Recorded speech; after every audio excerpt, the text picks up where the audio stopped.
In this video, I'm going to share 3 of the high growth cities that are in the Des Moines metro area, and a little bit of facts about them, a little bit of opinion about them, and where you might want to end up. And if you stick around to the end, I'm going to tell you which one of these is most underrated. Let's go.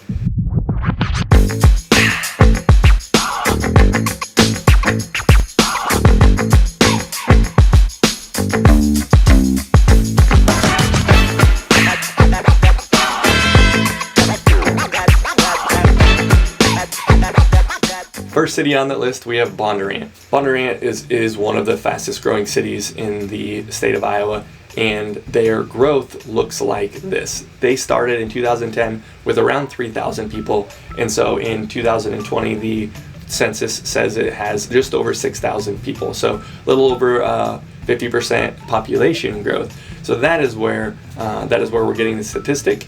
And you can find that below at the website that tracks the population growth for cities. In Bondurant, one of my biggest pet peeves about Bondurant is when I type it into my computer, it's misspelled every single time. So it's always got the red squiggly line. But it's actually one of my favorite places in the city to just think about the growth that it has and the potential that it has in the area and where all of the growth of the city is going.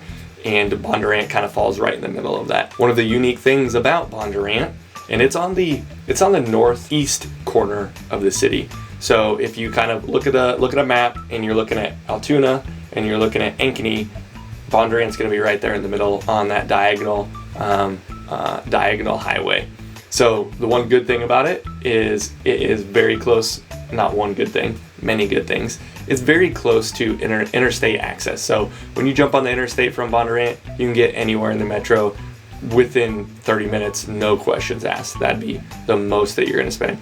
Driving downtown, you're probably going to spend 15 to 25 minutes is a normal commute to downtown Des Moines. What I was saying was, one of the things about Bondurant that attracts a lot of people is that the school district doesn't allow people to open enroll. So you have to live in Bondurant to go to Bondurant schools. Well, the thing about Bondurant schools is they're very highly rated in Iowa. So it's a very good school system according to most people that are evaluating schools. Myself as a realtor, I can't evaluate schools for you. It's up to you to figure out what you want in a school, and then you pick the school. But one of the things is the schools that attracts people to Bondurant. Now, one of the things you'll notice is the job market in Bondurant. I think the expected growth is 35%. Nationwide growth of job creations is 33%. So it's really only 2% above the national growth expected for a job market. But the thing about Bondurant is there isn't a lot of industry. There's not a lot of commercial business. There's not a lot of business in general. You're probably going to live in Bondurant and you're going to drive to Ankeny, you're going to drive to Altoona, you're going to drive to Des Moines to work. So it's not uncommon, doesn't surprise me a bit, that the job growth in Bondurant is not high, because what Bondurant has going for it is a lot of new development building, and that's where the growth is going to come from. All in all, Bondurant is a fantastic place to live from what I'm told. There are more new development homes that you're going to see there. I'd say the price point is going to you're going to be looking at $300 up to $400 for your entry level. If you wanted to buy one of the the houses that are still in the old Bondurant, which is kind of the central town where it used to be a small town, houses built in the 1900s up to the 2000s, but you usually are going to see those older resale houses. Some are flipped, some are just people that have lived in them and fixed them up along the way. Those houses are going to go anywhere from $150 up to probably $250, $275. And if it's a bigger, nicer property, you'll get above that. But those are kind of your starter places. If you wanted to get really extravagant, there are some custom and executive lots and executive builds that are in Bondurant. If you're looking to spend up to $1 million, maybe a little bit more, and really have 5-6 acres plus, and be in an association with lots of that type, you're looking at 2,000 up to 5,000 square foot properties. So that's that price point, and kind of everything in between in Bondurant based on the new development. I know that they're building some condos out there, some townhouses, that are going to be in that $250 to $350 price range. So any of that style fits your need. That's what the housing market looks like. I'm going to cut in here and just give you a perspective of what this channel is about. If this channel is all about living in Des Moines Metro, living in Central Iowa. So if that interests you, subscribe above, email me, call me. If you're looking to move to Des Moines, it is important for us to let you know we don't care that you use us as a realtor. What we care about is educating you. But if you want a realtor that understands the area, that understands the differences between each of the suburbs and the core central Des Moines, please reach out to us. My name is Darson Grantham, real estate agent in Des Moines, Iowa with Keller Williams, and we have helped dozens of people move to Des Moines, find their home in Des Moines, and make sure that they're buying in a place that they feel good about and not just throwing a dart and hearing that Uncle Sally or Aunt Lucy says, hey, you should move to Norwalk because blah, blah, blah, right? What did I say? Aunt Lucy?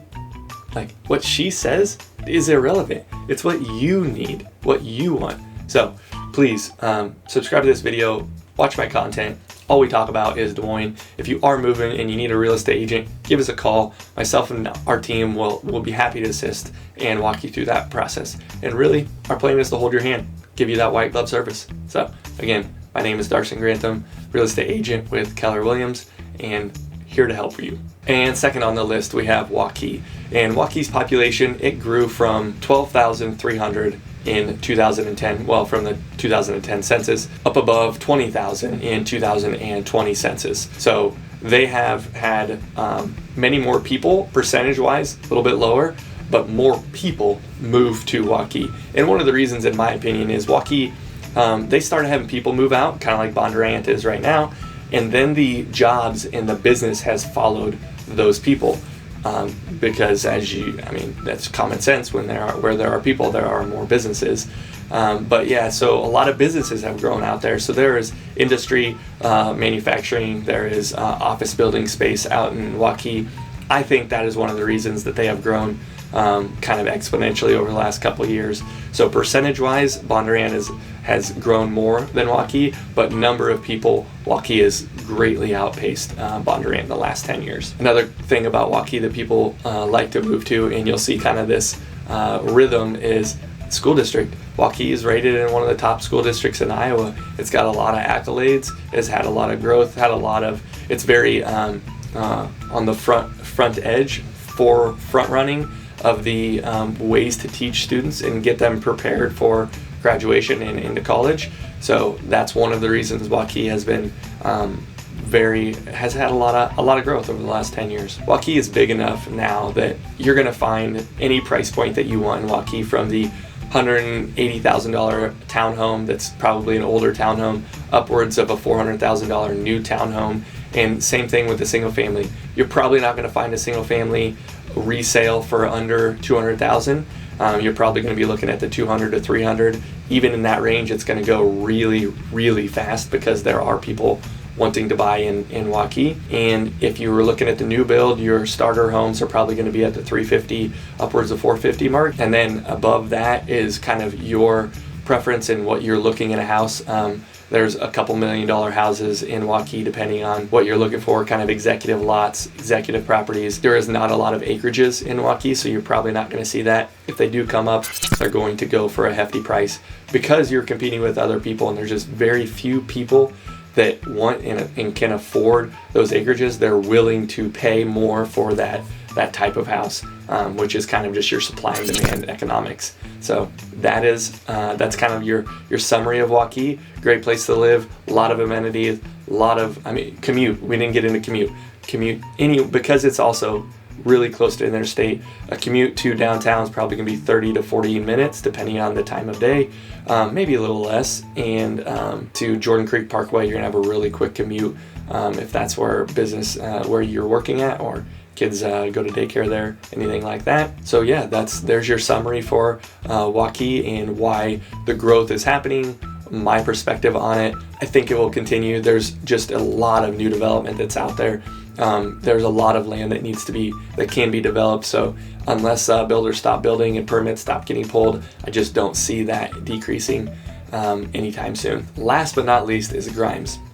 Grimes is one of those that a lot of people hear about it, but it looks like on a map it's so far away from core Des Moines. And that is because it is on the complete northwest side, a good 10 minutes off the interstate. A good thing about Grimes is the fact that they have the city of Des Moines, the metropolitan city of Des Moines, the state of Iowa has done a fantastic job changing the infrastructure to make a trip to Grimes much less traffic, a lot faster commute, whether you're going from Grimes to downtown or you're in the city of Des Moines, you're going to Grimes. Grimes has a lot of new development happening, and you can see that based on just the number of permits pulled, the houses that are getting built, the new construction, the available land there is.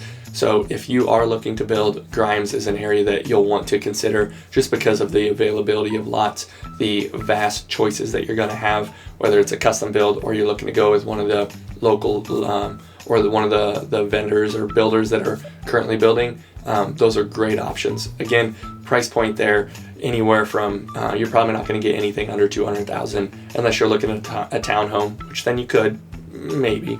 But really, for your starter home, new build, you're going to be looking at the 350 upwards of 450, and then anything above that.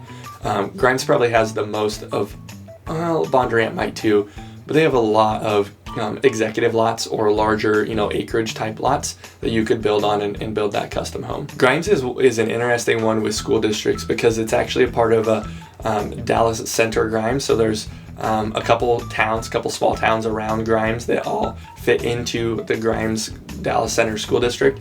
The school is actually not in the town of Grimes, well, at least the high school. It is actually on the highway in the middle of Dallas Center and Grimes.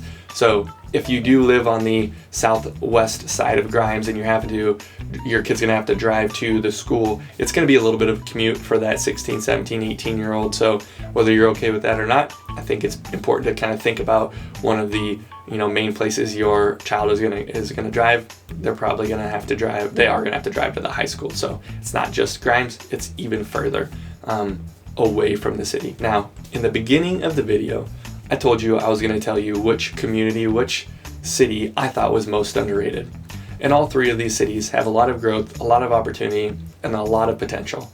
In my opinion, because I love the underdog and I love to see something explode, I see it before and be in the path of progress, I think Bondurant has the most potential for two reasons.